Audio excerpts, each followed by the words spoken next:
नमस्कार, मैं रविश कुमार। भारत में सबसे बड़ा ठग कौन है? यह सवाल आसान तो है, मगर इसका जवाब बहुत मुश्किल है। राजनीतिक लोगों से अपील है कि वीडियो देखने से पहले जवाब देने में जल्दी ना करें कि भारत का सबसे बड़ा ठग कौन है।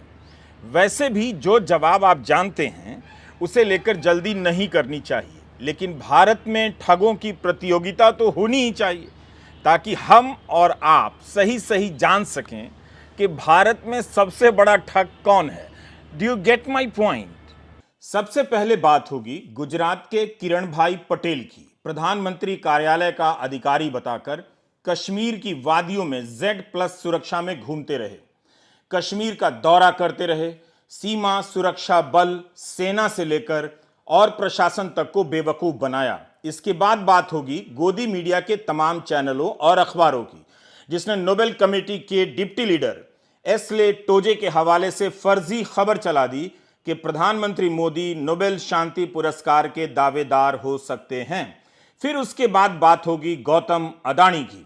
आपको याद होगा कि 24 जनवरी को हिंडनबर्ग की रिपोर्ट में लिखा है कि दुनिया के तीसरे नंबर के अमीर किस तरह से कॉरपोरेट इतिहास में कथित रूप से सबसे बड़ी ठगी को अंजाम दे रहे हैं। मतलब आज का भारत तय ही नहीं कर पाएगा कि एक साथ कई चैनलों और अखबारों को सबसे बड़ा ठग कहें या कॉरपोरेट इतिहास में कथित रूप से सबसे बड़ी ठगी करने वाले को सबसे बड़ा ठग कहें, या प्रधानमंत्री कार्यालय का अधिकारी बताकर कश्मीर में Z+ सुरक्षा लेकर घूमने वाला भारत का सबसे बड़ा ठग है। आपने इन तीनों कैटेगरी में एक चीज कॉमन देखी होगी। प्रधानमंत्री मोदी का नाम सब में आता है, वो किसी में शामिल नहीं है, मगर राजनीतिक आरोप के रूप में, तो कभी फर्जी खबर के रूप में, तो कभी उनके नाम के इस्तेमाल के रूप में उनका जिक्र आ जाता है। प्रधानमंत्री मोदी के नाम कॉमन है, मगर कॉन मैन यानी ठगों के नाम अलग अलग हैं। कई सारे न्यूज़ चैनलों और अखबारों ने यह खबर क्यों चलाई कि प्रधानमंत्री नरेंद्र मोदी नोबेल शांति पुरस्कार के मजबूत दावेदार हो सकते हैं, जबकि नोबेल कमेटी कभी भी दावेदारों का नाम, उनके नाम पहले से नहीं बताती है। किसका नाम प्रस्तावित हुआ है, इस बात की जानकारी 50 साल तक गुप्त रखी जाती है। यहाँ तो ऐसे खबर चला दी गई जैसे पटना के मौर्या होटल में बाकायदा प्रेस कॉन्फ्रेंस हुई हो, समोसा जलेबी खाने के बाद ये ऐलान कर दिया गया हो कि प्रधानमंत्री नरेंद्र मोदी नोबेल शांति पुरस्कार के मजबूत दावेदारों में से। भारत के मीडिया ने यह दुस्साहस उन दिनों किया है जब दुनिया के तीसरे नंबर के अमीर की पोल खुल रही हो, उन पर आरोप लग रहे हों कि कथित रूप से उन्होंने कॉरपोरेट इतिहास के सबसे बड़ी ठगी को अंजाम दिया है। अब इसके बाद कोई हंस देगा तो कहेंगे कि भारत का नाम खराब कर दिया। काम भी खराब करो और चाहोगे कि नाम भी ना खराब होगा, ये कैसे होगा?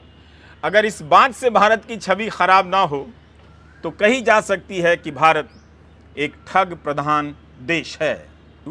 आए दिन छपने वाली ठगी की इन खबरों को देखकर आप जान सकते हैं कि भारत में ठगों के अच्छे दिन चल रहे हैं। एक ठग कई बार 100 से लेकर 1000 लोगों तक को ठग लेता है, करोड़ों रुपए ठगी से कमा रहा है। ऐसे ठगों को मैं सामाजिक ठग की श्रेणी में रखता हूं, जो पेंशन दुगनी करने, आय दुगनी करने और नौकरी दिलाने का झांसा देते हैं। कुछ ठग होते हैं जो सरकारी कामों की नकल कर लेते हैं, फर्जी प्रमाण पत्र बनवा देते हैं, तो ज़मीन से लेकर मकान तक के कागजात बनवा देते हैं। इन्हें सरकारी ठग कहा जा सकता है। कुछ तो इंटरनेट से जालसाजी सीखकर आगे ठगी करते हैं। 7 करोड़ से लेकर 40 करोड़ तक की ठगी की जाती है। कुछ ठग होते हैं जो नकली IAS और नकली IPS बनकर सरकारी विभागों के अफसरों को ही हड़का लेते हैं। इन्हें नौकरशाही ठग कह सकते हैं। नौकरशाही के भीतर बैठे असली अफसर भी ठगी का काम करते हैं।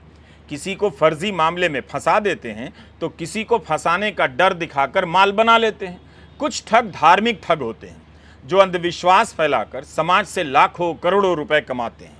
ठगों की एक कैटेगरी लोकतांत्रिक ठग की होती है, जो जनता को तरह तरह से ठगते हैं और वोट ले जाते हैं।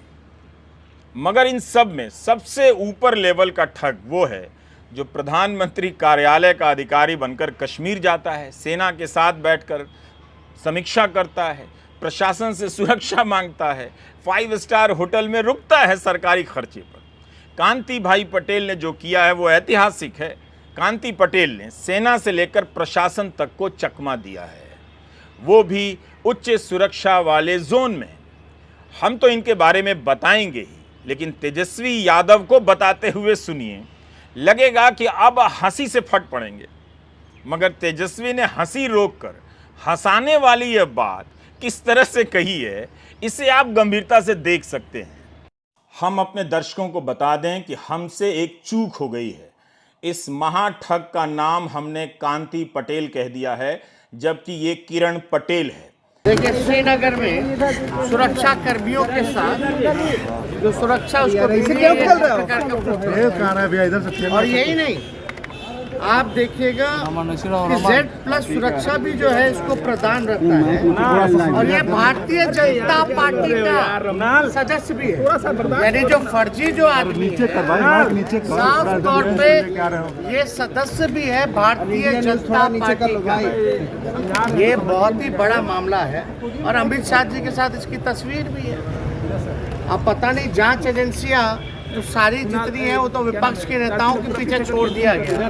ठीक है, कम से कम सुरक्षा एजेंसियों को इस तरह के ज्ञान जो है करने चाहिए कि भाई इस तरह का अगर आदमी अगर प्रोटोकॉल तोड़कर, प्रोटोकॉल के नकली फर्जी आदमी अगर सब कुछ पा सकता है तो ये कहीं भी कुछ नीचे करो ना भाई। अब ये आदमी के पास कितना महत्वपूर्ण जानकारी होगा इस जगह, इस व्यक्ति के अलावा अगर समझिए कि अगर कोई आतंकवादी हो, माइक पीछे नीचे करो, तो देश का सारा सुरक्षा जो है उनके हाथों में आ जाता है। बहुत आगे।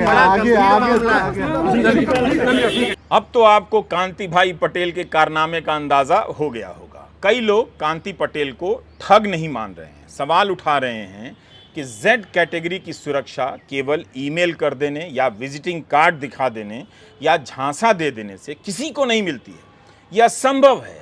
तो यह किसका आदमी है जो सिस्टम के भीतर भेजा गया है क्या, यह सवाल भी उठाए जा रहे हैं। कांति पटेल ने जिन जिन को ठगा है उनकी क्षमता पर भी सवाल उठता है। कम से कम तबादला तो होना ही चाहिए। कांति पटेल को 5 स्टार होटल में ठहराया गया।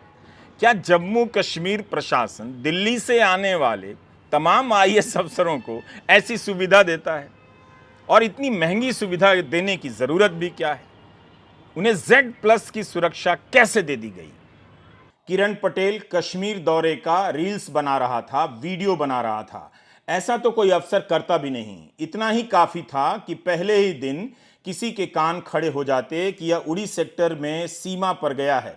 भारी सुरक्षा के बीच 4-4 गाड़ियों के काफिले के साथ बुलेट प्रूफ कार में चल रहा था। इसका वीडियो बनाकर इंस्टा पर डाल रहा था। पीएमओ का कौन सा अफसर ऐसा करता है? मगर कई हफ्ते गुजर गए।